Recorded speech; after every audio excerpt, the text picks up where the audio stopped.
Hi, బాగున్నారండి? ఈరోజు నేను చెప్పేది ఏంటంటే, మన జుట్టు రాలిపోతుంటుంది కదండి. ఆ జుట్టు రాలిపోయి చిన్నగా సన్నగా ఉండి అలా ఉంటుంది కదండి జుట్టు. అలా ఉన్నప్పుడు మనం ఏం చేయాలంటే, అలవీరా తెలుసు కదండి. అలవీరా ఒక కొమ్మని తెచ్చుకోవాలండి. తెచ్చుకొని అది మధ్యలోకి చీరాలి. చీరేసి దువ్వెనతోటండి, దువ్వెనతోటి ఆ గుజ్జునంతా ఒక గిన్నెలోకి తీసుకోవాలండి. తీసుకొని మంచిగా ఇంత తయారు కావాలండి ఆ గుజ్జు. అయిన తర్వాత 7-8 మందార పూలు తీసుకొచ్చుకోవాలండి. మంచిగా రెడ్గా ఉండే మందార పూలు, కలర్ తెలుసు కదండి ఎంత బాగుంటాయో అవి. అలా ఉండే రెడ్గా ఉండే మందార పూలు తెచ్చుకొని అవి ఏం చేయాలంటే ఈ గుజ్జులో వేయాలి.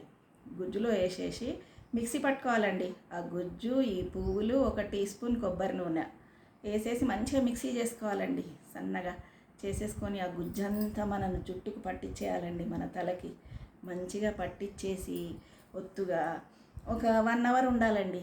1 అవర్ ఉండి అప్పుడు మనం తల స్నానం చేయాలండి.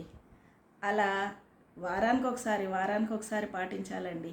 ఒక 5-6 నెలలు పాటిస్తే మీ జుట్టు చూడండి, నల్లగా, ఒత్తుగా, పొడువుగా, నైస్గా తయారవుతుందండి. చేసి చూడండి, పాటించండి. సబ్స్క్రైబ్ చేసుకోండి ప్లీజ్, లైక్ కొట్టండి ప్లీజ్. ఓకే.